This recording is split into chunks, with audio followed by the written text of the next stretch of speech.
Serpent and Star, a deep dive into Aztec and Mayan beliefs, cosmology, and deities, including the five suns Quetzalcoatl, Ixchel the Popol, Vur the dual calendar, Mictlan, Xibalba, the major deities in full.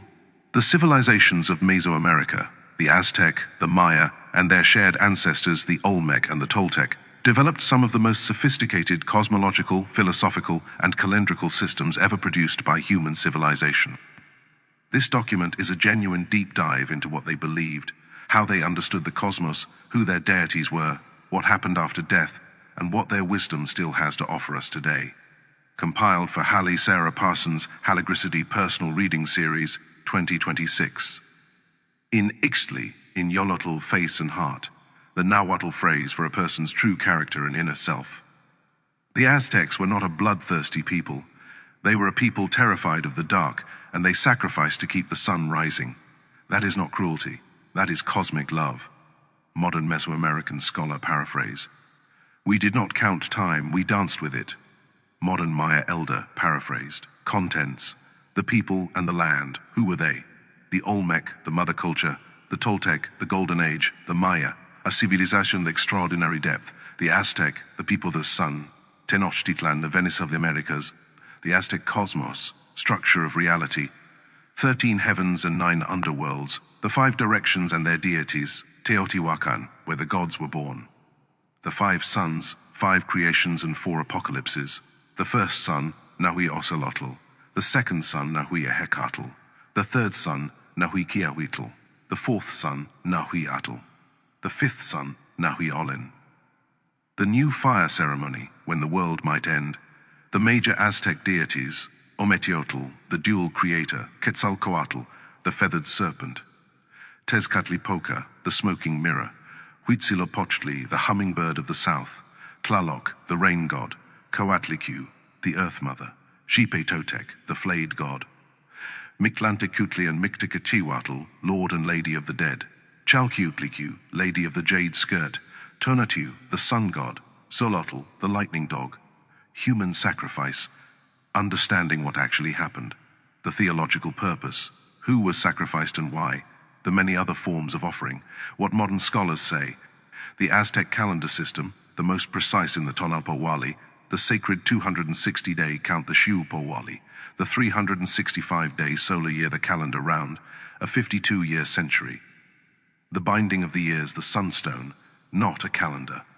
The ancient world, Mictlan, the Aztec afterlife, the 4 destinations of the dead. The 9 levels of Mictlan, the challenges of the journey, Xolotl, a psychopomp day of the dead, the living legacy. The Maya, a parallel and connected world.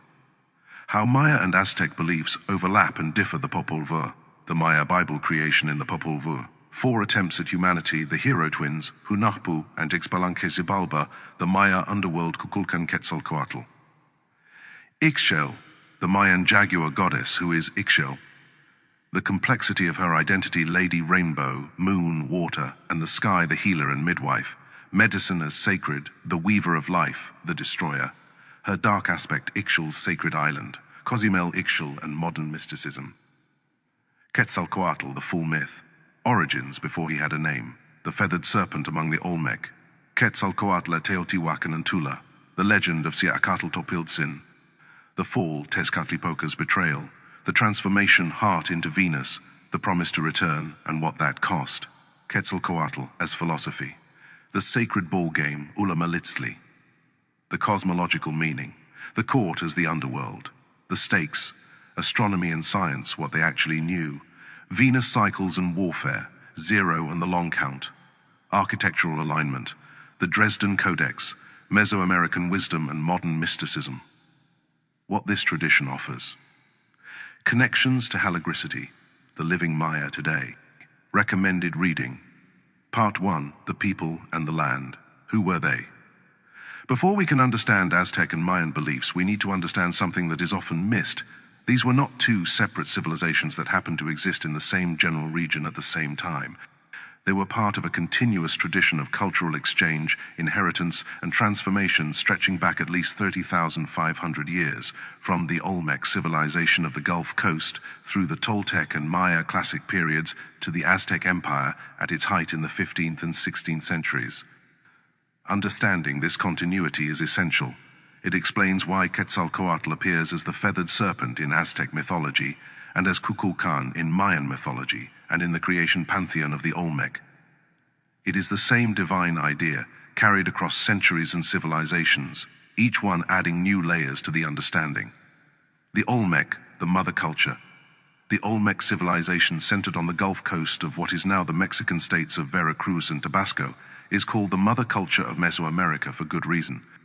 They were the first to develop writing in the Americas, the first to use the calendar, the first to build monumental ceremonial architecture, and the first to develop the religious iconography, the jaguar human composite, the feathered serpent, the rain deity, the ball game that would persist across every subsequent Mesoamerican civilization. The Olmec were also the first to understand zero as a mathematical concept, and the first to track the Venus cycle with the astronomical precision that would later become central to both Mayan and Aztec ritual life. When you encounter a jaguar deity in Aztec mythology or a feathered serpent in Mayan art, you are looking at ideas that began with the Olmec and were inherited, adapted, and developed across 2,000 years. The Toltec, the Golden Age.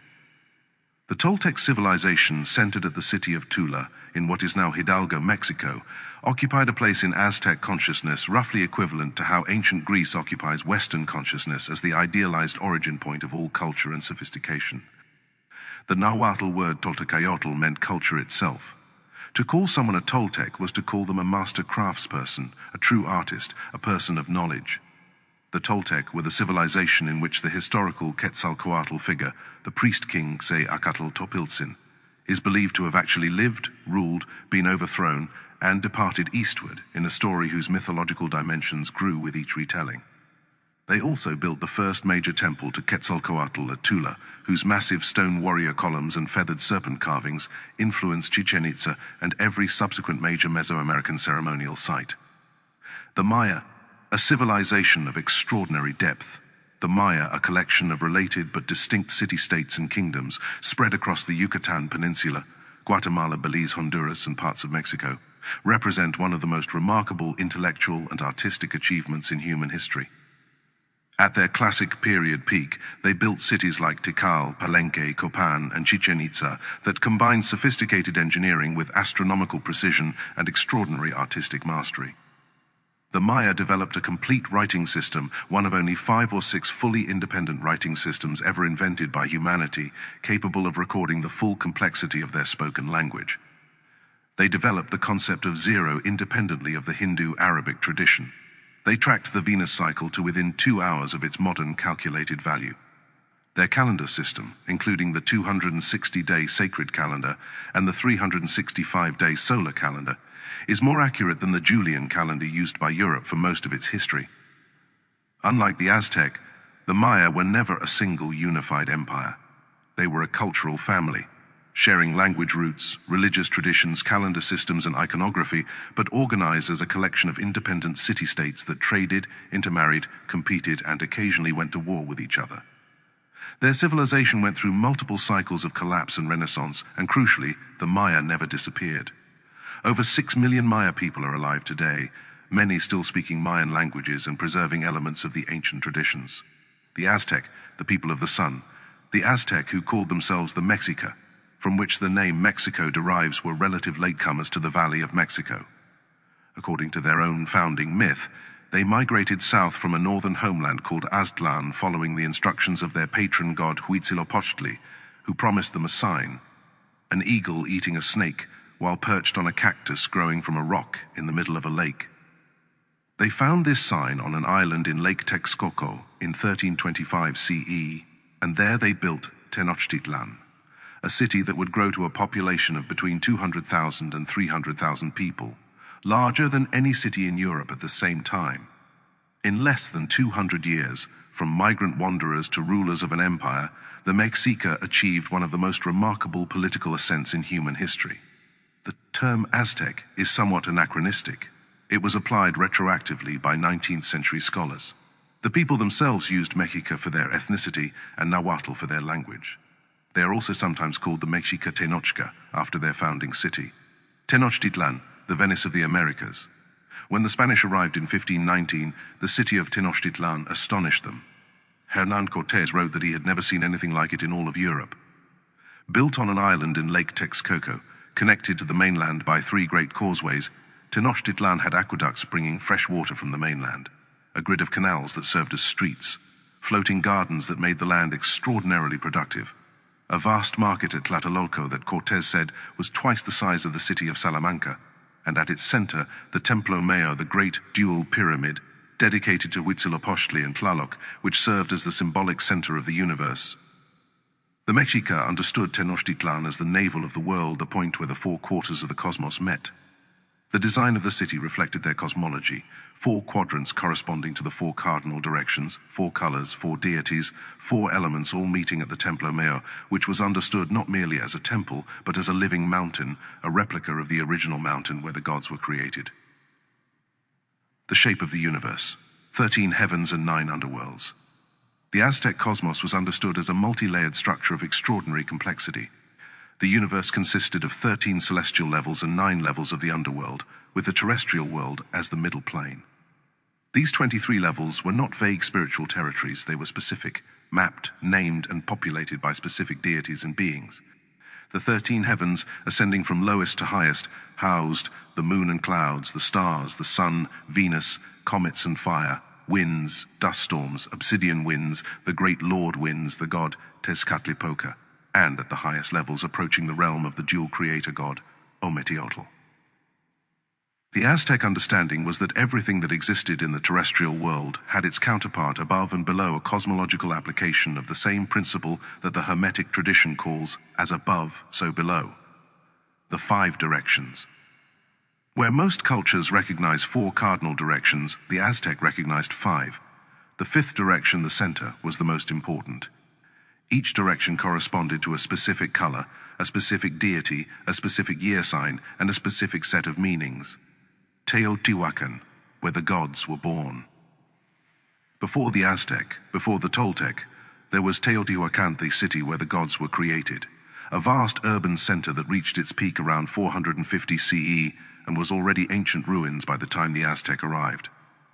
No one knows who built it or what language they spoke. The Aztec named it Teotihuacan, and incorporated it into their mythology as the place where the present world was created, where the gods gathered in darkness after the previous sun had died, and sacrificed themselves to bring the new sun into being. Teotihuacan's Avenue of the Dead aligns with the Pleiades star cluster, and the rising point of the Pleiades on the day the sun passes through its zenith. The pyramid of the sun is oriented to the setting sun on the summer solstice. The entire city was designed as a cosmological diagram, an architectural map of the universe as the builders understood it. The myth of the 5 suns. The foundational cosmological narrative of Aztec belief is the myth of the 5 suns, recorded in the Codex Chimalpopoca and other pre-Hispanic and early colonial sources. It tells the history of the universe as a succession of 5 distinct eras, 5 different suns, each governed by different deities and inhabited by different kinds of humans, and each ending in a catastrophic destruction before the next was created.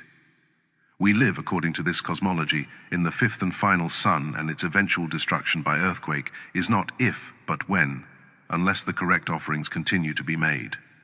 The myth begins before any sun existed, with the primordial dual god Ometeotl creating 4 children, Tezcatlipoca, Quetzalcoatl, Huitzilopochtli, and Xibalba, who between them would be responsible for the creation and destruction of all 5 worlds.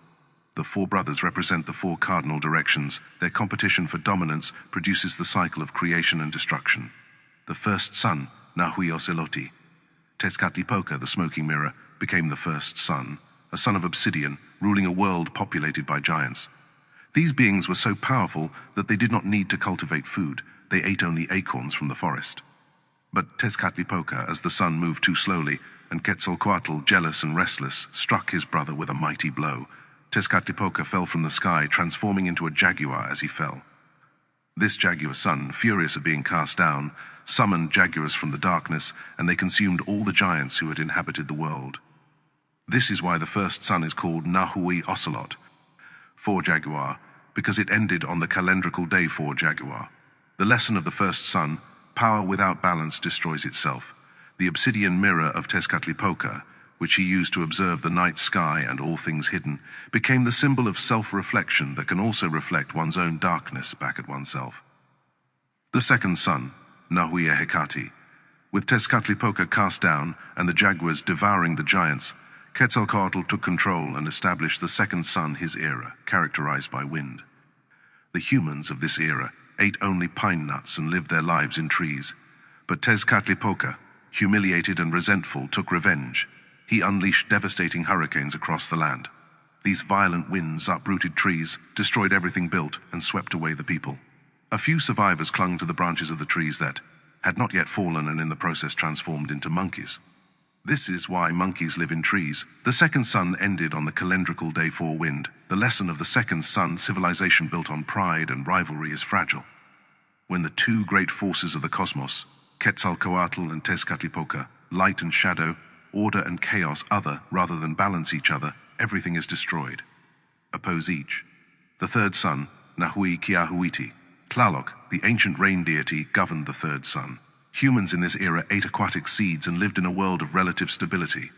But the gods were not satisfied, and Quetzalcoatl and Tezcatlipoca together disrupted the third world by interfering with Tlaloc's consort Xochiquetzal. The grief-stricken and humiliated Tlaloc withdrew his cooperation. Without rain, a terrible drought consumed the land. Then, as the people cried to the heavens for rain, the sky opened, not with water, but with fire. A rain of burning volcanic ash and fire rained down on the people, turning the survivors into birds who could flee the burning earth. The third sun ended on the calendrical day 4 rain. The fourth sun, Nahuiatl, Tlaloc's new consort, the goddess Chalchiotlicu, she of the jade skirt, goddess of still and running water, became the fourth sun. Unlike the others, she was genuinely loved and honored by the humans of her era, who recognized her compassion.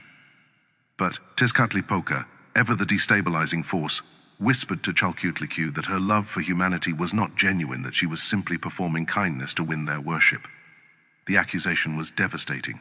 Chalchiotlicu wept blood for 52 years, her tears flooding the earth and turning the humans into fish. No one survived the waters. The fourth sun ended on the calendrical day 4 water. With no humans remaining on the earth, Quetzalcoatl descended into Mictlan, the underworld, to retrieve the bones of the previous generations of humanity.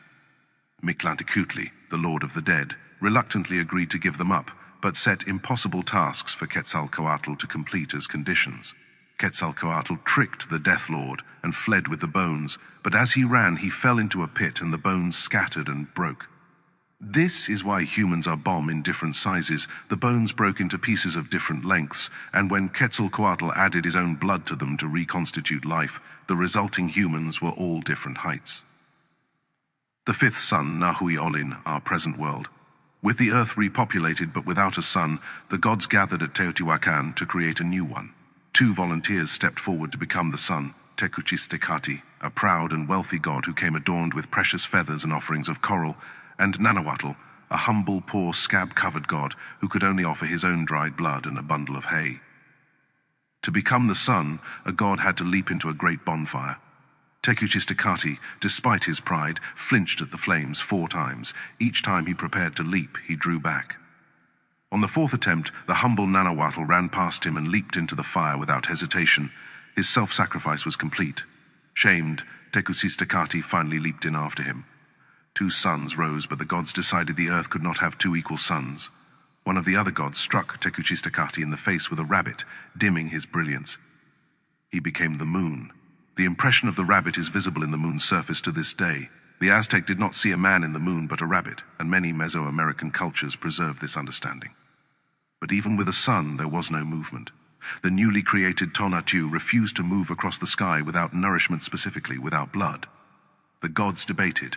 Finally, Quetzalcoatl killed all the other gods, cutting out their hearts and offering their blood to set the sun in motion. This first great sacrifice established the cosmic debt. The sun moves because the gods sacrificed to make it move, and humans must continue to sacrifice to keep it moving. The cosmic logic of sacrifice, human sacrifice in Aztec belief, was not cruelty or barbarism in the Western sense. It was a cosmic obligation. The gods had sacrificed themselves to create the sun and the world. Human sacrifice was understood as payment of the debt owed to the gods who had given everything so that the sun would continue to rise. Without this payment, in Aztec cosmology, the sun would stop. The world would end. Darkness would consume everything. The fifth sun would die, as all four before it had died.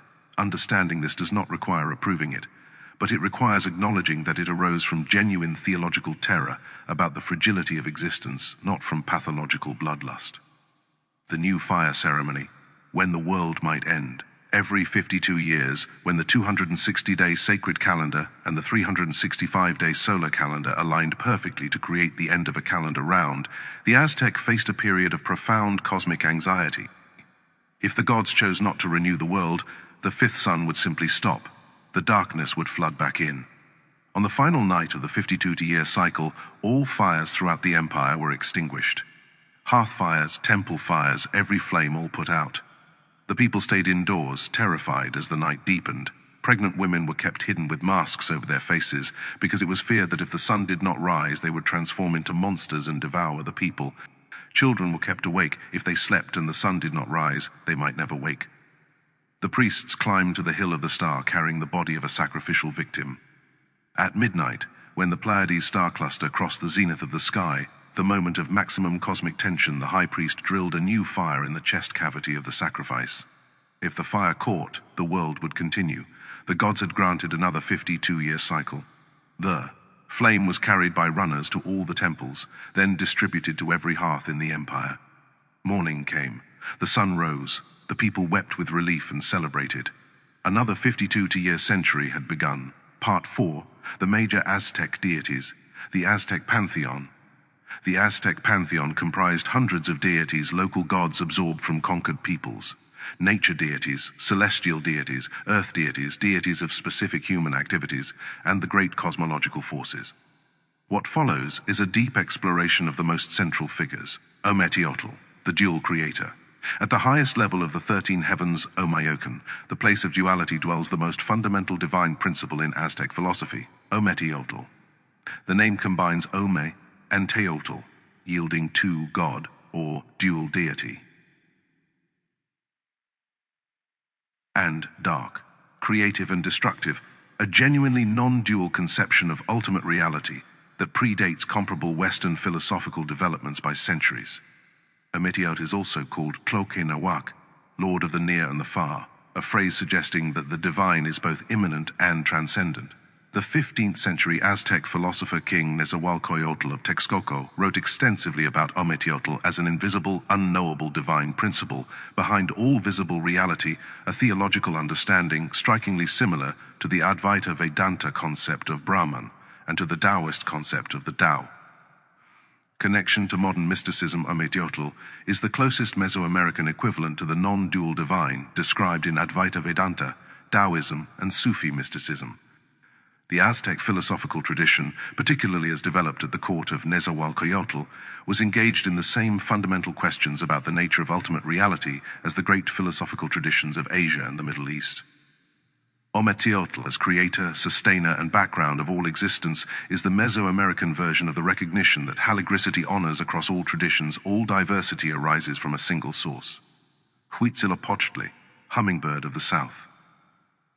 Huitzilopochtli is the most specifically Mexica of all the Aztec deities, the patron god of the Mexica people, their divine sponsor and guardian, the one who led them on their long migration from Mictlan and pointed to the eagle on the cactus that would become the founding sign of Tenochtitlan.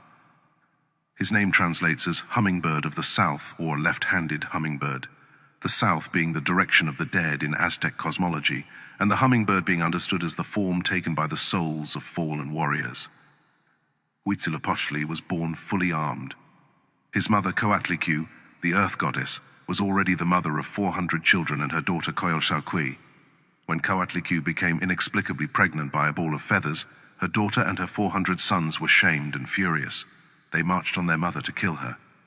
But at the moment of their attack, Huitzilopochtli burst fully formed and fully armed from Coatlicue's womb, wielding the fire serpent Quetzalcoatl. He killed Coyolxauhqui, dismembered her body, and hurled her head into the sky stars, where it became the moon. He then defeated and scattered the 400. This birth myth was reenacted cosmologically every single day. Every dawn was Huitzilopochtli being born and defeating the darkness and the stars. Every sunset was his temporary defeat before his victorious rebirth at the next dawn. The Templo Mayor in Tenochtitlan was built on a scale to represent the sacred mountain of Coatepec, where this original battle took place. The dismembered body of Coyolxauhqui was carved in the great round stone found at the base of the Templo Mayor, her body scattered as the sun defeats the moon. If Quetzalcoatl represents the principle of light, knowledge, compassion, and transcendence, Tezcatlipoca represents his necessary and eternal opposite, the night, the shadow, the unpredictable, the force that tests all things to reveal their true quality. Tezcatlipoca was not evil in the Western sense. He was chaotic, powerful, and indispensable. Without him, there would be no testing, no growth, no destruction of the old to make way for the new. His central attribute was the smoking obsidian mirror that replaced the foot he lost when he used himself as bait to drag up the earth monster Tlaltecuhtli from the primordial waters. In this mirror, dark, reflective, unfathomable Tezcatlipoca could see all things happening in all places simultaneously. He used this omniscience not as a passive observer but as a manipulator, testing people's character by showing them their own deepest fears and desires. The rivalry between Tezcatlipoca and Quetzalcoatl is the central dramatic tension of Aztec mythology. These two brothers, these two principles, fighting and cooperating and disrupting each other across the history of creation. Each of the 5 suns reflects their dynamic. When one rises too high without the counterbalance of the other, destruction follows. Connection to modern mysticism, Tezcatlipoca and Quetzalcoatl together represent the philosophical principle that every tradition has recognized. Light and shadow are inseparable. Set and Horus in Egyptian mythology, Yin and Yang in Taoism, Apollo and Dionysus in Greek culture, Ahura Mazda and Ahriman in Zoroastrianism. The Aztec version is unique in that neither force is definitively good or evil. Both are necessary, both are divine, and their creative tension produces the world. This is the hermetic principle of polarity expressed in mythological form. Quetzalcoatl, the feathered serpent. Quetzalcoatl deserves and receives his own full chapter later in this document. As introduction, his name combines Quetzal and Coatl, yielding the feathered serpent. This combination of the highest bird symbol of the celestial, the transcendent, the divine with the serpent symbol of the earthly, the transformative, the cyclical is one of the most profound theological symbols in all of human religious history. The feathered serpent is the bridge between heaven and earth, the union of opposites, the divine made accessible. Tlaloc, Lord of Rain and Earth's bounty. Tlaloc is one of the oldest and most widely worshipped deities in all of Mesoamerican history. He appears in Olmec iconography at Teotihuacan among the Maya, the Toltec, and the Aztec. His goggle eyes are immediately recognizable across thousands of years of art. Tlaloc was understood as both life-giver and destroyer. The rain that nourished the crops could also become the flood that destroyed everything. His worship required the most troubling of the Aztec sacrifices, the offering of children. Children were believed to be especially pleasing to Tlaloc. Because of their tears, their crying was understood as rainfall, and the more the sacrificial children cried, the more effective the sacrifice. This is the most difficult aspect of Aztec religion for modern sensibilities, and it is important to acknowledge it clearly rather than look away. Tlaloc lived in his paradise Tlalocan, the first of the heavens, a place of abundant rainfall and overflowing vegetation where he welcomed those who died by drowning, lightning, flood, certain diseases associated with water, and those sacrificed to him. Tlalocan was understood as a paradise, not a punishment. Those who went there were considered especially favored. Coatlicue is among the most powerful and most challenging figures in all of Mesoamerican art.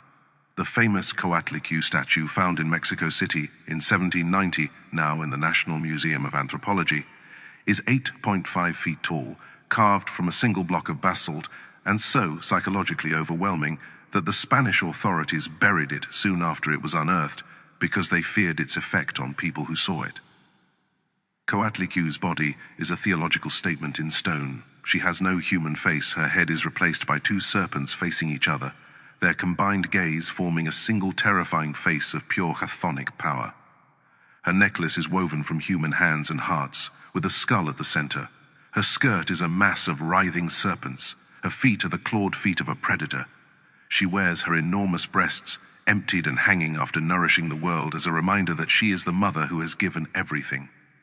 Coatlicue embodies the understanding present in every indigenous tradition. Haligricity honors that the earth is simultaneously the source of all life and the receiver of all death. She grows the calm from the decomposed bodies of those who ate the last generation's corn. She is the cycle itself, not a gentle cycle but a fierce and absolute one, and her terrifying beauty is the honesty of that recognition. Mictlan, Lord of the Dead. Mictlan and his consort Mictlan ruled Mictlan, the ninth and deepest level of the underworld, the place of the dead. He is typically depicted as a skeleton or as a figure with exposed bone adorned with owl feathers, human remains, and a headdress of paper. His consort Mictlan, whose modern form is La Catrina, the elegant skeletal Lady of Day of the Dead imagery, was the guardian of the bones of the deceased. Mictlan was not evil. He was necessary. He was the principle of completion, of endings that make new beginnings possible. When Quetzalcoatl descended to Mictlan to retrieve the bones of the previous generation of humanity, Mictlan tried to keep them not out of malice, but because bones belonged to the underworld, were part of its substance, and their removal would deplete his realm. The tension between the Lord of the Dead, who keeps what is his, and the Creator, who needs the material of past life to build new life, is one of the most profound mythological expressions of the cycle of death and regeneration in world literature. Toltec is perhaps the most viscerally disturbing of the Aztec deities to modernize the flayed god, depicted wearing the freshly removed skin of a sacrificed human as a garment, golden beneath it, seeing through the eye holes of the dead skin. Understanding the theology is essential. Toltec's flayed skin represents the outer husk of corn, the dead outer layer, that must be shed for the new corn to emerge. Just as the seed's outer coating dies and is shed when the seed germinates, the old skin is shed when the new life emerges beneath. The priests of Toltec wore the skins of sacrificial victims during rituals, becoming the deity embodied the old dead skin of winter worn over the new life of the growing season.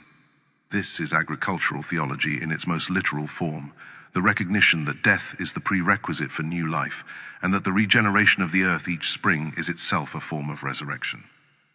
Part 5. Human Sacrifice. Understanding what actually happened. Human sacrifice in context. Any honest exploration of Aztec religion must address human sacrifice directly, not to excuse it, not to celebrate it, but to understand it on its own terms, rather than through the lens of Spanish colonial propaganda, which had specific political motivations for portraying Aztec religious practice in the most sensational terms possible. The theological purpose. As established in the discussion of the fifth sun myth, human sacrifice in Aztec belief was understood as cosmic debt repayment. The gods had sacrificed themselves to create the sun and the world. Humans owed their existence to this divine self-sacrifice. To fail to make reciprocal sacrifice was to default on a cosmic debt, and the consequence of that default was the end of the sun, the end of the world, the end of all human life. This is not a comfortable theology for a modern Western reader. But it deserves to be understood as what it was, a complete and internally coherent theological system based on a cosmology in which the universe operated on the principle of reciprocal sacrifice. The gods gave everything. Humans were required to give in return. Who was sacrificed and why? The majority of sacrificial victims were warriors captured in battle. Specifically, the Aztec conducted a form of ritualized warfare called Xibalba, specifically to capture rather than kill opponents for sacrificial use. Being captured for sacrifice was not considered a humiliation in Aztec culture. It was considered a form of honor. The sacrificed captive was understood to be fulfilling the highest possible destiny, becoming the nourishment of the sun, earning direct passage to the paradise of the sun rather than the 4-year journey through Mictlan that awaited ordinary deaths. The numbers of sacrifice have been drastically exaggerated in the historical record by Spanish chroniclers who had political motivations for portraying the Aztec as barbaric and in need of conquest and salvation. Modern archaeological analysis of actual skeletal remains at Aztec sites consistently produces numbers far lower than the Spanish accounts claimed. The great sacrifice at the dedication of the Templo Mayan in 1487, which Spanish sources claimed involved 80,000 victims, is now estimated by most historians to have involved a few thousand at most, still a number that modern sensibilities find horrifying but of vastly different scale from the colonial narratives. The many other forms of offering. Human sacrifice was the most dramatic and the most discussed Aztec offering, but it was far from the only one, and for most Aztec people in daily life, far from the most common. The vast majority of Aztec ritual life consisted of bloodletting, piercing one's own ears, tongue, or limbs and offering the blood. This was practiced by priests, nobles, and ordinary people on a regular basis. Food offerings, copal incense, amaranth, seeds, prepared foods, animal sacrifice, birds, dogs, deer, butterflies, material offerings, precious feathers, jade, turquoise, gold, cacao. Music, dance, and song understood as offerings as real as material goods. Personal fasting, abstinence, and sleep deprivation as spiritual discipline. The Quetzalcoatl cult specifically rejected human sacrifice. According to the mythology, Quetzalcoatl refused to perform it and offered only butterflies, birds, and his own blood. This was one of his defining qualities, and one of the reasons he was driven from power by Tezcatlipoca, whose supporters practiced human sacrifice. The most precise calendar system in the ancient world. The Mesoamerican calendar system, shared in its fundamental structure by the Maya and Aztec, and tracing its origins to the Olmec, is one of the most extraordinary intellectual achievements in human history. Far from the primitive timekeeping of popular imagination, it was a sophisticated interlocking system of multiple calendrical cycles, each tracking different dimensions of cosmic time, that together gave the Aztec a framework for understanding their place in the rhythms of the universe with a precision that European civilization would not match for another 5 centuries. The Tonalpawali, the sacred 260-day count.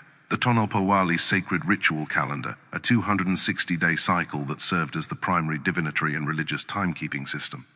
Its probable origin is astronomic. The sun crosses a zenith point near the Mayan city of Copan precisely every 260 days, and the 260-day cycle also corresponds approximately to the period of human gestation, the growing season of corn in highland Mesoamerica, and several significant Venus cycles. Meaning counting of the days. In Nahuatl was the Tonalpawali was formed by the simultaneous running of 2 smaller cycles. A cycle of 20 named day signs, Chipactli the crocodile, Ehecati the wind, Kali the house, Quetzalcoatl the lizard, through all 20. A cycle of 13 numbers. These 2 cycles meshed like 2 gears, the 20-day signs rotating alongside the 13 numbers. Each combination of name and number gave a unique designation, 1 crocodile, 2 wind, 3 house, and so on. It took 260 days, the lowest common multiple of 20 and 13, before any combination repeated. Every one of the 260 unique day designations had its own patron deity, its own augury, its own ritual associations. A person born on a given day carried that day's qualities throughout their life. The Tonalpawali was the calendar of the tonal, the soul companion, the day force that shaped a person's destiny. Every child born received a day name from the Tonalpawali, and the Tonalpawali priests used the calendar to determine the favorable days for sowing crops, going to war, building houses, naming children, and conducting every significant activity of individual and community life. The Xibalba, the 365-day solar year. Running simultaneously with the Tonalpawali was the Xibalba, the counting of the years, the 365-day solar calendar.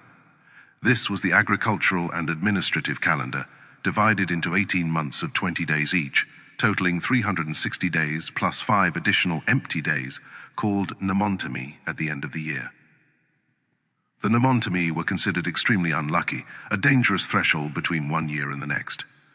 Each of the 1820-day months was associated with specific festivals, agricultural activities, deities, and ritual obligations. The festivals of the Xibalba were the public face of Aztec religion, the grand ceremonies, processions, dances, feasts, and sacrifices that marked the rhythm of the agricultural year and kept the community in alignment with the seasonal cycles of the earth. The calendar round, a 52-year century. The 2 calendars, the 260-day Tonalpawali and the 365-day Xibalba ran simultaneously and independently, like 2 differently sized interlocking wheels. Because 260 and 365 share a common factor of 5, it takes exactly 52 solar years or 73 sacred 260-day cycles before any given combination of day names in both calendars repeats exactly. This 52-year cycle was the Mesoamerican century, called Xibalba in Nahuatl. Calendar precision. The Maya long count calendar, which began in 3114 BCE by modem reckoning, tracked time with a precision that allowed calculation of astronomical events thousands of years in the past and future. The Dresden Codex contains Venus tables that track the 584-day Venus cycle over 104 years, with an error of only 0.016 days more precise than any European astronomical record of the same period. The 260-day sacred calendar is accurate to within 2 hours of its astronomically determined basis. These were not primitive people counting moons. They were sophisticated astronomers building instruments of cosmic consciousness. The Sunstone, not a calendar. The famous Aztec calendar stone, properly called the Sunstone, is the most recognizable artifact of Aztec civilization and one of the most widely misunderstood. It is not a functioning calendar. It is a theological and cosmological monument depicting the fifth sun, the 4 previous suns, the 20-day signs of the Tonalpawali in the next ring, and various solar and cosmic symbols. The central figure in the Sunstone is Tonatiuh, the sun god, with his tongue protruding as a sacrificial flint knife demanding blood in exchange for the gift of light. The 4 squares around him each contain the symbol of one of the 4 previous suns, recording the cosmological history of all creation in a single carved image. The Sunstone was carved in 1502 CE and discovered buried beneath the main plaza of Mexico City in 1790. It now occupies the central space of the National Museum of Anthropology in Mexico City. The Journey of the Dead. The Aztec afterlife was not a single destination, but a complex of destinations determined by the manner of one's death rather than the quality of one's life. This is one of the most profound differences between Aztec afterlife theology and most Western religious traditions. How you died, not whether you were good or bad, determined where your soul would go. The 4 destinations of the dead: Tonatiuh's palace, Ilhuicati Tonatiuh, warriors who died in battle or on the sacrificial altar, and women who died in childbirth, went directly to the highest heaven, the palace of the sun. For 4 years they accompanied Tonatiuh on his journey.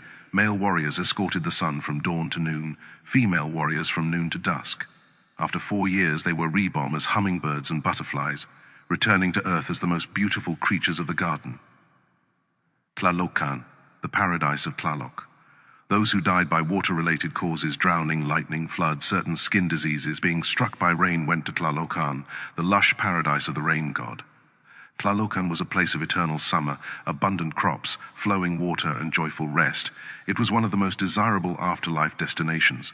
Mictlan, the underworld.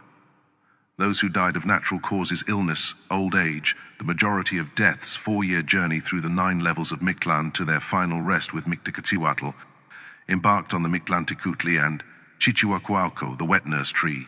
Infants who died before being named were understood as not yet fully human. They had not yet received their tonali.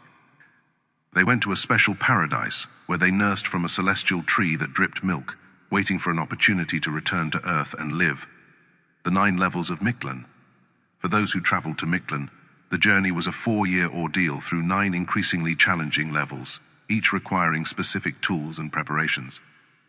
This is why the Aztec buried their dead with provisions, food and water for the journey, a dog, usually a Xoloitzcuintli, the hairless, Mexican dog to guide them across the rivers, and specific offerings to help them navigate each level. The living were responsible for making these provisions available. Level 1, Apanawaya, crossing the wide water. The first obstacle was a great river that had to be crossed. This is where the Xoloitzcuintli dog was essential. It carried its owner on its back across the water. This is why Xoloitzcuintli dogs were sacred and why many were sacrificed and buried with their owners. A person without their dog could not cross. Level 2, Tepetl Monamictia, where mountains collide. 2 great mountains that crashed against each other continuously, like millstones, creating a narrow and dangerous passage. The soul had to time its crossing precisely. Level 3, Istepetl, the field of obsidian wind. A field swept by winds carrying obsidian razor blades. The soul had to cross without being cut to pieces. Level 4, Sehekayan, the wind that cuts like obsidian knives. Another field of cutting winds, even more severe than the 3rd level. Level 5, Panquequeyaza, where flags wave constantly in the wind, a region of perpetual fierce wind, the kind that swept flesh from bone. Level 6, Timiminaloayan, where arrows are shot at the traveler.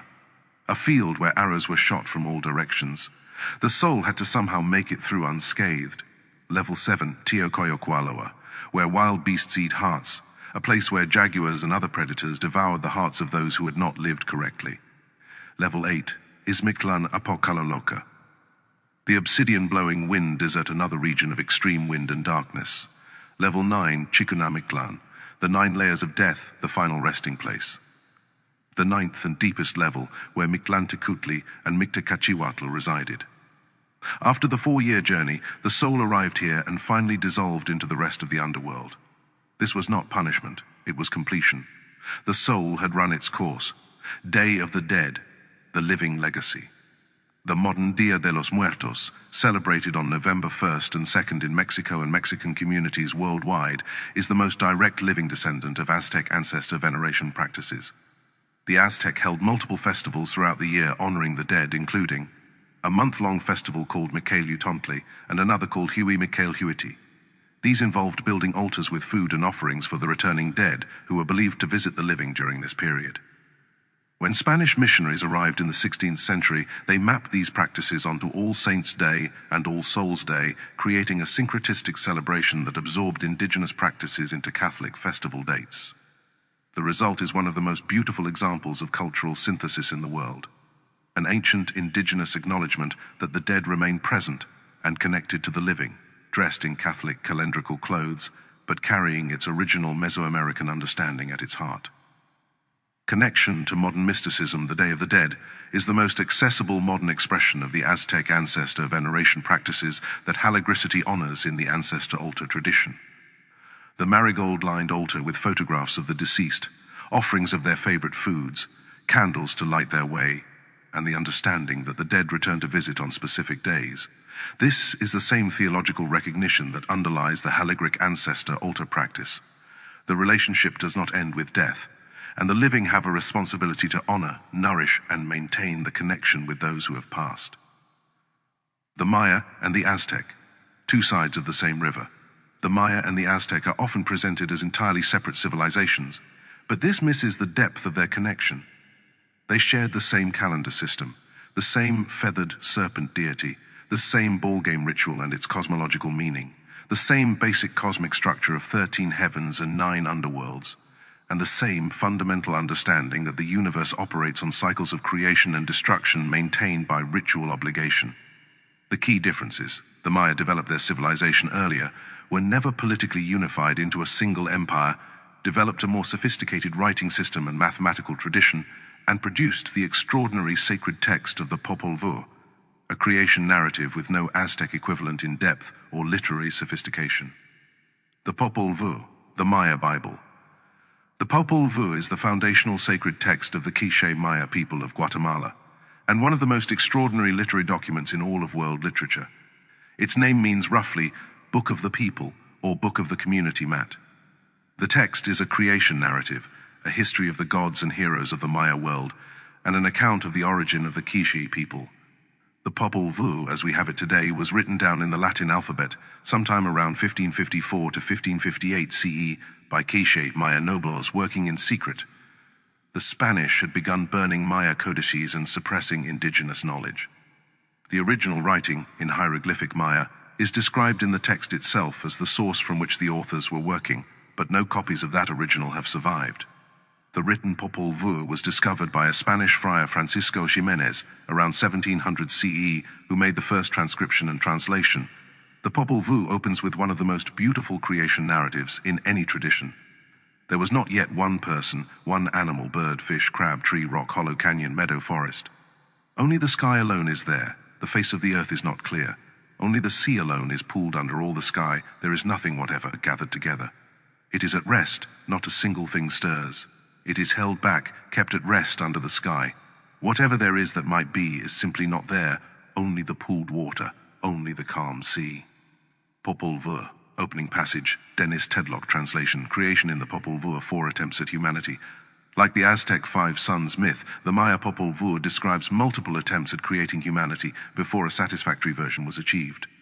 The creator gods, the paired deities Tepu and Gukumats, known collectively as the Framer and Shaper, made 4 attempts, first humans, from mud and earth. They dissolved in water, had no minds or memory, could not speak coherently, and slumped over. They were dissolved. Second humans, from wood and rushes, women. They had faces and mouths and could speak, but had no minds, no memory of their creators, and lived meaninglessly like animals. A great flood and hailstorm destroyed them. Their own animals, pots and grinding stones, rose up against them. The few survivors became the monkeys in the forest. Third humans, from maize, alone briefly considered. Before full creation, the hero twins underwent their journey through the underworld. Fourth humans, the true humans, from white and yellow corn, ground by the grandmother, Smokene. Finally successful. 4 men were created from white corn and 4 from yellow com, the first true human beings, who were so perfect that they could see everything, understand everything, and know everything. The gods panicked. These humans were too much like gods. So the gods breathed a mist over their eyes, limiting their vision so they could see only what was near, not the whole of creation. This is why human knowledge is partial. Connection to modern mysticism. The Popol Vuh's fourth creation, from corn, with limited vision deliberately installed by the gods, is a strikingly sophisticated theological statement. The limitation of human consciousness is not a flaw or a punishment, but a design feature. Humans are not meant to see everything because complete knowledge would make them indistinguishable from the divine. The path to wisdom is the cultivation of what the limited vision can perceive. This resonates directly with Advaita Vedanta's concept of Maya, the divine limitation of perception that allows individual experience, and with the Aztec concept of Toltecayotl, the cultivation of human arts and wisdom within the constraints of mortality. The hero twins, Hunahpu and Ixchel. The most celebrated narrative in the Popol Vuh is the story of the hero twins, Hunahpu and Ixchel, the sons of the maize god one Hunahpu, who was killed in Xibalba while playing the ball game against the lords of the underworld. The twins were conceived when one Hunahpu's skull, hanging in a calabash tree, spat into the hand of the maiden Ixchel, cosmological conception that required no physical contact, only the power of the word. The hero twins' central adventure is their descent into Xibalba to avenge their father's death. In the underworld, they face a series of increasingly diabolical tests devised by the lords of Xibalba. The dark house, complete darkness in which they must survive without light. The cold house, extreme cold and cutting winds. The fire house, a house filled with fire without being burned. The jaguar house, hungry jaguars that they must keep at bay through the night. The bat house, the most dangerous, where the giant bat Camazotz decapitates Hunahpu. After Hunahpu is decapitated, Ixchel improvises a squash as a temporary head for his brother. In the final ball game against the lords of the underworld, Hunahpu's real head serves as the ball, until a rabbit runs out, distracting the lords of Xibalba, and Ixchel recovers the head and restores it to his brother. Ultimately, the twins allow themselves to be defeated and killed by the lords of Xibalba, but before their deaths, they instruct 2 seers to seek out their bones and revive them. 5 days after their deaths, they return as catfish, then as vagabond boys, then revealed as their true selves. The lords of Xibalba, awed by their power, ask to be killed and revive themselves. The twins kill them and do not revive them. The age of human sacrifice is ended. The twins ascend to the sky as the sun and the moon. Connection to modern mysticism. The hero twins narrative is one of the world's great death and resurrection myths, structurally parallel to the Egyptian Osiris myth, the Sumerian descent of Inanna, and the Christian resurrection narrative. The pattern is universal. The hero descends into the underworld, faces impossible trials, dies, and is reborn transformed, defeating death by becoming it completely. In Maya theology, this pattern was tied to the agricultural cycle. The corn seed descends into the dark earth, dies, and is reborn as new life. Death is not the end, but the prerequisite of the next cycle of life. Xibalba, the Maya underworld. Xibalba, meaning place of fear or place of fright, in Quiché Maya, was the Maya underworld, ruled by a complex of death lords including Hun came, and Vukub came as the primary rulers, and numerous other death deities governing specific types of suffering, disease, pus, jaundice, bleeding, vomiting, and physical degradation. Unlike the Aztec Mictlan, which was a place of difficult but navigable challenges culminating in rest, Xibalba in the Popol Vuh is a place of active malevolence. The lords of the underworld genuinely want to trap and destroy the souls that enter, setting traps and deceptions at every turn. The theological message is different. Death is a trickster, not merely a gate. The soul that makes it through Xibalba intact is not merely persistent but wise, having defeated every deception the underworld could devise. The Maya also understood Xibalba as accessible through caves, physical openings in the earth that served as portals to the underworld. Caves were sacred spaces for Maya ritual, associated with rain, fertility, and communication with the dead and the underworld deities. The most sacred Maya caves contain evidence of continuous ritual use spanning thousands of years.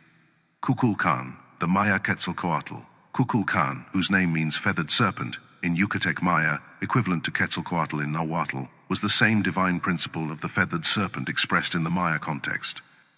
Known as Gukumats in the Quechua Maya tradition, he appears as one of the creator deities of the Popol Vuh, spoke the world into existence alongside Tepo, and embodies the same duality celestial bird and earthly serpent, divine intelligence in material form, as his Aztec counterpart. The most spectacular monument to Kukulkan is the Pyramid of Kukulkan at Chichen Itza, called El Castillo by the Spanish. This four-sided pyramid with 91 steps on each side, plus the temple platform, totaling 365 one for each day of the solar year, is designed so that on the spring and autumn equinoxes, the play of light and shadow on the northern staircase creates the illusion of a great feathered serpent descending the pyramid, its body formed by the triangular shadows cast by the corners of the building.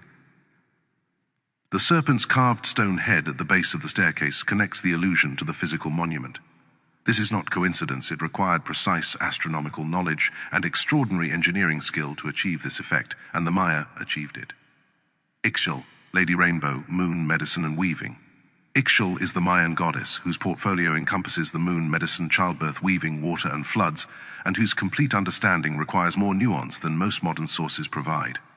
She is simultaneously one of the most beloved and one of the most misunderstood figures in the Mesoamerican pantheon. The complexity of her identity. The scholarly understanding of Ixchel is more complex than most popular sources acknowledge. In the surviving Maya codices, particularly the Dresden Codex and the Madrid Codex, scholars have identified two distinct female supernatural figures that have come to be associated with the name Ixchel. Goddess Ai, a young, beautiful lunar goddess associated with the crescent moon, romance, fertility, and sexuality. She is depicted as an attractive young woman with a crescent moon headdress. Goddess O, an aged, powerful, and fierce jaguar-eared goddess of midwifery, medicine, weaving, floods, and destructive water, depicted as an old woman with serpent headdress and sometimes with claws rather than hands and feet. These two figures, the young lunar goddess and the aged midwife healer, may have been distinct deities in classic Maya theology who emerged into a single unified figure of Ixchel during the post-classic period and in later colonial-era accounts. Modern scholarship treats this as an open question. What is certain is that by the time of Spanish contact in the 16th century, Ixchel was understood as a single complex deity embodying multiple aspects of feminine power, both the nurturing and the destructive, both the young and the old, both the healer and the flood. Her name most likely means Lady Rainbow, Nix being the feminine prefix and Chel referring to rainbow, connecting her to water in all its forms. Some sources translate her name as She of the Pale Face, connecting her to the moon's whiteness. Lady Rainbow, moon, water, and the sky. As a lunar deity, Ixchel governed the cycles of the moon and all that the moon influences in the Mayan worldview: the tides, the rains, the growth cycles of crops, women's menstrual cycles, and the rhythms of fertility and conception. The moon was understood as moving through phases that directly corresponded to phases of feminine power, waxing as growth and creation, full as peak power and completion, waning as release and wisdom. Ixchel's association with water extended far beyond the moon's influence on tides. She was depicted pouring water from a vessel, flooding, nourishing, cleansing. The rainbow was understood as the bridge between the world of the living and the divine realm. She herself was a living bridge, a liminal being connecting the human to the celestial. In some accounts, her love for the sun god Kinich-Ahau ended in betrayal. He was unfaithful, and the heartbroken Ixchel ascended to the sky and became the moon, rising every night in the west while the sun set, forever following but never again united. The healer and midwife, medicine as sacred act. The most consistently documented aspect of Ixchel across all sources is her role as goddess of medicine and midwifery. The 16th century friar Diego de Landa, whose accounts remain essential primary sources, recorded that in the Maya month of Zip, a festival called El Ixchel Ixchel was celebrated by physicians and shamans. Divine medicine bundles containing small idols of the goddess of medicine, whom they called Ixchel, were brought forward and blessed. Ixchel's knowledge of medicinal plants, the healing gifts of the earth and its children, was understood as comprehensive and divinely given. Midwives invoked her at every birth. Healers carried her image in medicine bundles. The act of healing was understood not as a human skill, but as a channeling of her divine knowledge through the healer's hands. This is essentially the same understanding as Reiki, that healing energy is not the practitioner's own, but flows through them from the divine source. The weaver of life. Ixchel was also the patron of weaving, an activity that in Mesoamerican culture was simultaneously practical, artistic, and profoundly sacred.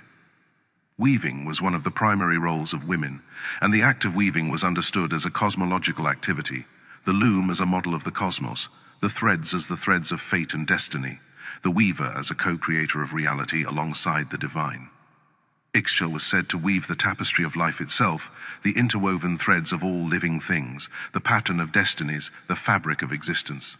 Her spindle and shuttle were sacred objects, and women who excelled at weaving were understood to be especially blessed by and connected to her. The symbolism of weaving as the metaphor for destiny and cosmic creation appears across many cultures, from the Greek fates with their thread of life to the Norse Norns who weave fate. But the Maya version is among the most developed and most connected to actual practice. The destroyer, her dark aspect. Like all the most powerful Mesoamerican deities, Ixchel contained her opposite. The aged goddess, O fierce, jaguar-eared, sometimes clawed, was associated not only with healing but with floods, destructive water, and the catastrophic potential of the female principle unleashed.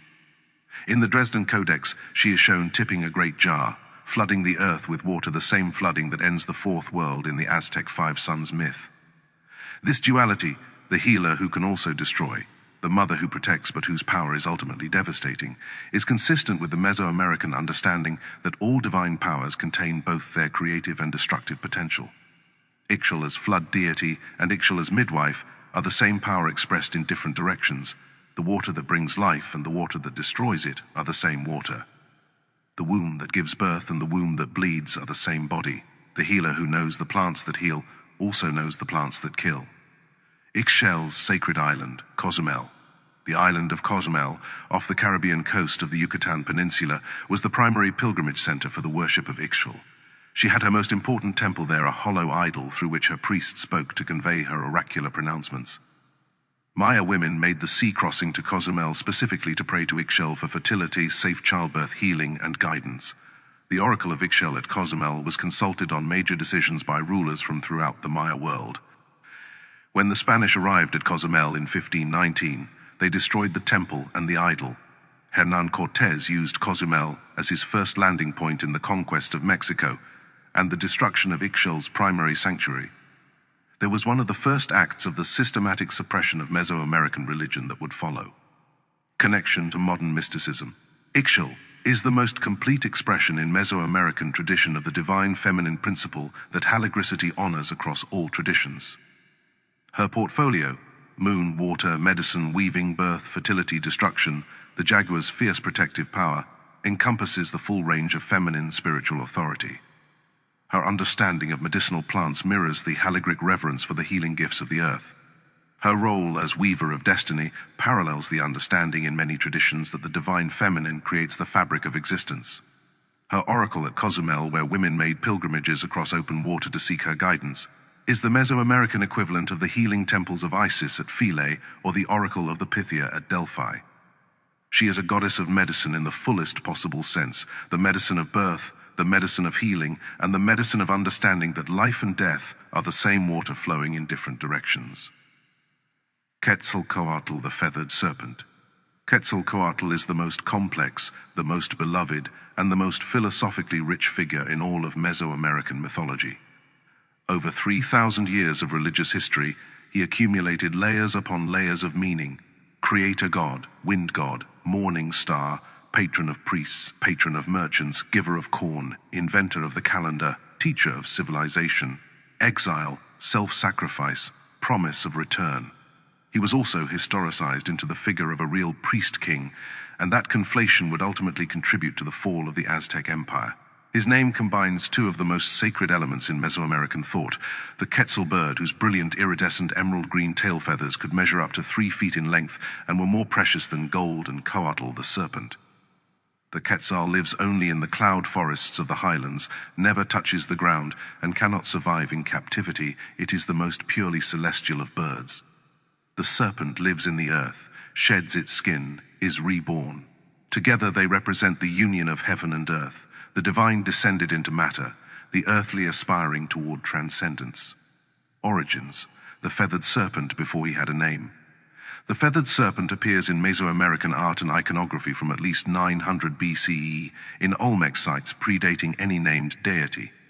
By the time of Teotihuacan's peak, the great feathered serpent pyramid at Teotihuacan, whose exterior was once covered in hundreds of carved feathered serpent heads alternating with rain deity faces, demonstrated that the feathered serpent was already among the most important divine principles in the Mesoamerican cosmos. The Teotihuacan feathered serpent is associated with creation, with the emergence of time in the calendar, and with the primordial sea from which all things arose. Quetzalcoatl at Tula, the Toltec Golden Age.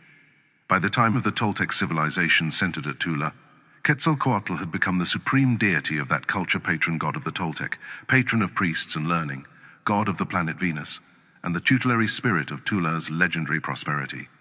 The Toltec temple to Quetzalcoatl at Tula is adorned with his feathered serpent imagery and houses the famous Atlante warrior columns, giant stone figures of Toltec warriors that directly influence the architecture of Chichen Itza, demonstrating the depth of Toltec Maya cultural exchange. It is in this Toltec period that a historical figure, a priest king named Xibalba Topiltzin, rose to prominence and took the name of the god as his royal title, Xibalba Topiltzin Quetzalcoatl. Under his reign, Tula was reportedly extraordinarily prosperous. Corn grew to enormous size, cotton grew already colored, cacao was abundant, the whole city gleamed with turquoise and gold. This historical mythological figure was said to oppose human sacrifice, offering only butterflies and birds and his own blood to the gods. He was beloved and just, and his memory was so powerful that it would shape Aztec cosmology for centuries. The Fall, Tezcatlipoca's betrayal. The mythology of Xibalba Topiltzin Quetzalcoatl's fall from power is one of the most narratively rich stories in all of Mesoamerican tradition.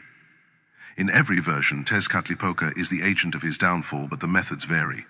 In the most famous version, Tezcatlipoca came to Quetzalcoatl as an old man with a mirror, the obsidian smoking mirror, and invited the king priest to look into it and see his own face. What Quetzalcoatl saw horrified him, his own aging, his own human frailty. The sight of himself as a mortal rather than divine devastated his confidence. Tezcatlipoca then brought pulque, the sacred agave wine, and persuaded Quetzalcoatl to drink. Drunk, Quetzalcoatl violated his vow of celibacy with his own sister, the priestess Quetzalcoatl. When he woke and understood what he had done, his shame was absolute. He could no longer rule. He departed Tula. The transformation, heart into Venus. Quetzalcoatl's departure from Tula was both historical exodus and cosmic myth. He traveled east toward the Gulf Coast, toward the sea that the Aztec called the divine water, the Atlantic Ocean. Various versions describe what happened next. In one version, he sailed away on a raft of serpents and disappeared toward the rising sun. In another, he burned himself on a pyre, a voluntary self-sacrifice, and his heart rose from the flames as the morning star Venus. In a third, he spent 8 days in the underworld before emerging as Venus at dawn. All versions agree on the outcome. Quetzalcoatl transformed into Venus, specifically into the morning star, Tlahuitzcalpantecutli. The Venus cycle appearing as morning star, disappearing below the horizon for a period, then reappearing as evening star, disappearing again, then returning as morning star, mapped perfectly onto the mythological cycle of Quetzalcoatl's life, death, and rebirth. In this way, every dawn was a reenactment of Quetzalcoatl's heart, rising from the fire to become the morning star, the promise to return, and what it cost. Embedded in the myth of Quetzalcoatl's departure was a prophecy he would return. He had departed in the year 1 reed, and he would return in another year 1 reed, specifically from the east, across the divine water, in the form of a bearded, white-skinned ruler. In 1519 CE, the Aztec year 1 reed, Hernan Cortés arrived in Mexico from the east, across the sea, bearded, and wearing the exact colors associated with Quetzalcoatl. The Aztec emperor Moctezuma II was paralyzed by uncertainty. Was this the returning god? Whether Moctezuma actually believed Cortés was Quetzalcoatl is debated by modern historians. The account comes primarily from post-conquest indigenous sources written decades after the events, and may have been embellished or constructed to make sense of the incomprehensible fact of the conquest. What is not debated is that the prophecy of Quetzalcoatl's retum was a real part of Aztec cosmological belief, and that Cortez's timing, appearance, and direction of arrival created at minimum a profound uncertainty at a moment when any hesitation was fatal. Quetzalcoatl as philosophy. Beyond the mythology, Quetzalcoatl represents a complete philosophy of how a human being should live in relationship to the divine. As patron of priests, he modeled the ideal of knowledge in service to the whole. As the deity who created humanity by descending to the underworld for bones, he modeled divine compassion, willingness to descend into the darkest places to retrieve what is needed for life. As the figure who opposed human sacrifice and offered only his own blood, he modeled the principle that the highest offering is the self. Quetzalcoatl is also the god who gave humanity corn and the calendar, the two technologies of civilizational survival. Without corn, no food security. Without the calendar, no coordination of agricultural activity, ritual life, or communal time. He gave humanity the tools of civilization not to be worshipped, but to be free to organize their own lives in relationship to the cosmos. This is a profoundly democratic theology. The divine gives knowledge rather than demanding dependence. Connection to modern mysticism, Quetzalcoatl is the Mesoamerican equivalent of the figure that every tradition has called by different names: Prometheus, Thoth; Osiris, the Bodhisattva; the feathered serpent, the union of the highest celestial bird and the earthly transformative serpent, is the mythological expression of the halagric symbol, the circle and the square in permanent, necessary union. The god who descends to the underworld for the bones of humanity, adds his own blood to resurrect them, and then becomes the morning star is the myth of what it means to choose service over comfort, to sacrifice the divine isolation for the sacred responsibility of creation. What they actually knew, the science of the Mesoamerican priests. The astronomer priests of Mesoamerica were among the most sophisticated astronomical observers in the pre-modern world. They tracked the movements of the Sun, Moon, Venus, Mars, and several other planets with precision that rivaled or exceeded European astronomy of the same period. Their observations were recorded in screenfold books made from fig bark paper or deer hide, painted with extraordinary care. Most of these codices were destroyed by Spanish missionaries. Only 4 pre-Columbian Maya codices and approximately 15 Aztec codices survive. The Dresden Codex, a masterpiece of astronomical record. The Dresden Codex, acquired by the Royal Library of Dresden in 1739 from a private collector, is the oldest surviving book of the Americas, written approximately 1200 to 1250 CE. Its pages contain Venus tables, eclipse prediction tables, and a comprehensive astronomical almanac that documents the 584-day synodic cycle of Venus, tracked over multiple complete cycles, accurate to within 2 hours of modern calculated values over 100 years. Eclipse prediction for both solar and lunar eclipses, based on the 405 lunation cycle of approximately 11,960 days. Astronomical calculations allowing priests to predict celestial events centuries in advance. The Venus tables in the Dresden Codex were designed not merely for observation, but for military and agricultural planning. The heliacal rising of Venus was considered inauspicious, a time of potential aggression and cosmic danger. Aztec and Maya rulers timed their warfare in relation to Venus cycles, attacking enemies during the periods when Venus's negative influence would fall on their opponents rather than themselves. The sacred ball game, Ulamalisli. The Mesoamerican ball game, called Ulamalisli in Nahuatl, is one of the oldest continuously played sports in human history, with evidence of play dating to at least 1400 BCE among the Olmec. It was played throughout the Americas from Arizona to Argentina. The ball itself, a solid rubber ball weighing up to 9 pounds, was the most sophisticated athletic equipment anywhere in the world. Before the modern era, the game was played on a long, narrow L-shaped court with stone rings set vertically in the walls. Players could use only their hips, knees, and elbows to keep the ball in motion, not hands or feet. Getting the ball through the ring was an extraordinary feat and immediately ended the game. But the ball game was far more than sport. The court was understood as the interface between the world of the living and the underworld, a threshold between cosmic planes. The ball itself represented the sun moving through the sky, the cycles of Venus, and the alternation of day and night. The Popol Vuh makes this cosmological dimension explicit. The hero twins play the ball game against the lords of Xibalba, and the outcome determines whether the sun rises again. Every ball game was a re-enactment of that cosmic contest. The question of whether the captain of the winning or losing team was sacrificed remains debated among archaeologists. Evidence from various sites suggests sacrifice was associated with the game, but the direction appears to have varied by culture, period, and the specific nature of the game being played. In some contexts, being sacrificed after winning the ball game was considered the greatest possible honor, the victorious player becoming the sun itself, ascending to the highest heaven. Part 12, Mesoamerican Wisdom and Modern Mysticism. What this tradition offers. The civilizations of Mesoamerica offer the modern world something that most Western traditions struggle to provide: a complete, coherent, beautifully articulated philosophy of the relationship between human beings and the cosmos that takes the cosmos seriously as a live, intentional, and in constant relationship with humanity. Where much of modern Western culture produces a cosmology of randomness, a universe of accidental galaxies spinning toward heat death, the Aztec and Maya produced a cosmology of meaning. The universe is not indifferent. It has created and destroyed itself multiple times to get the balance right. It requires participation. It notices whether the sun rises or not, because the sun rising depends on whether the correct offering is made. Even for those who do not take the cosmology literally, the philosophical implications are profound. We live in the fifth sun, the most fragile and the most hard-won creation. It will end if we stop participating. The correct participation is not passive consumption but active reciprocity, giving back in proportion to what has been given, maintaining the circuit of energy between the divine and the human that keeps the world alive. Connections to haligricity. The five suns and the tetralty. The five suns myth demonstrates that creation and destruction are not opposites but cycles, and that the quality of what we create depends on the balance of the four forces.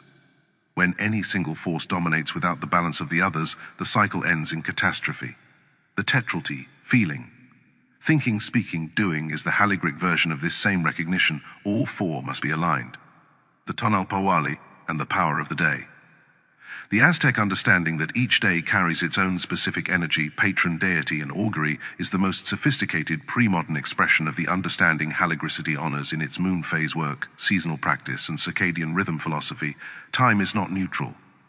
Different moments carry different qualities. Moving with those qualities is wisdom. Quetzalcoatl and the automated life. The myth of Quetzalcoatl giving com and the calendar to humanity is the Mesoamerican version of the Bhagavad Gita's teaching on nishkama karma and the automated life. Give humanity the tools of self-sustaining civilization, com and the calendar, so that daily survival becomes automatic and the higher practices of consciousness can be pursued. Ixchel and the haligric medicine philosophy. Ixchel's role as goddess of medicine, whose healing knowledge encompasses plants, midwifery, the moon's effect on the body, and the understanding that destruction and creation are the same force, is a complete model of the haligric medical philosophy, holistic, earth, honoring, acknowledging the body's sacred intelligence, recognizing the healer as a channel rather than the source. Mictlan Xibalba and the ancestral connection. Both Aztec and Maya traditions require the living to make offerings to the dead, to speak their names, to provide them with what they need for their journey. This is the precise theological foundation of the haligric ancestor altar practice. The dead do not disappear. They continue in relationship with the living. That relationship requires maintenance. The ball game and the observer effect. The Mesoamerican ball game, where the movement of the ball through the court represented the sun's movement through the sky, embodies the understanding that human action and cosmic event are part of a single system, not separate realities. This is the Aztec version of the observer effect. What we do down here affects what happens up there. The cosmos notices. The cosmos responds. The living Maya today. It is essential to end any study of Maya and Aztec civilization with this recognition: the Maya did not disappear. Over 6 million Maya people are alive today, living primarily in Guatemala, Mexico, Belize, and Honduras. Many still speak one of the approximately 30 surviving Mayan languages. Many still practice elements of the ancient traditions alongside their contemporary Catholic or evangelical Christian faith, creating a living syncretism that has never stopped evolving. The daykeepers of the Quechua Maya continue to use the 260-day sacred calendar for divination and ritual purposes, as their predecessors have done continuously for thousands of years. The Day of the Dead is celebrated in Maya communities with the same understanding of ancestor connection that animated the Aztec festivals. The ball game is still played in some communities in northwestern Mexico by the Sinaloa people, using the ancient rubber ball and hip deflection technique. The study of Mesoamerican civilization is not archaeology, it is engagement with a living tradition, and that distinction demands respectful acknowledgement. Recommended reading going deeper: Townsend, Richard F. The Aztecs, Thames and Hudson 2000, the most comprehensive single-volume overview, Sahagun, Bernardino Day, Florentine Codex, General History of the Things of New Spain, 16th Century, Trans, Anderson and Dibble, the primary Aztec source, Tedlock Dennis, Popol Vuh, the definitive edition of the Mayan Book of the Dawn of Life, Simon & Schuster, 1985-1996, the essential translation, Coe, Michael D. The Maya, Thames and Hudson, The Standard Introduction to Maya Civilization, Brundage, Burr Cartwright. The Fifth Sun, Aztec Gods, Aztec World, University of Texas Press, 1979. Leon Portilla, Miguel. Aztec Thought and Culture, A Study of the Ancient Nahuatl Mind, University of Oklahoma Press, 1963. The Essential Study of Aztec Philosophy, including Nezahualcóyotl's work on Ometeotl. Cartoon and Francis. An Analytical Dictionary of Nahuatl, University of Oklahoma Press, 1992. For those wanting to go deeper into the language, Shea, Linda and David Friedel. A Forest of Kings, The Untold Story of the Ancient Maya. William Morrow, 1990. Milbrath, Susan. Star Gods of the Maya, Astronomy in Art, Folklore and Calendars, University of Texas Press, 1999. Reed K. Almir and Jason J. Gonzalez. Mesoamerican Mythology, A Guide to the Gods, Heroes, Rituals and Beliefs of Mexico and Central America. Oxford University Press, National Museum of Anthropology, Mexico City, museenacional.mx, the greatest collection of Aztec and Mesoamerican artifacts in the world. C.E. Tecpatl, One Flint, the day name of the present sun's creation, the beginning that continues. Serpent and Star, a deep dive into Aztec and Mayan beliefs compiled for Hallie Sarah Parsons' Halligricity Personal Reading Series 2026.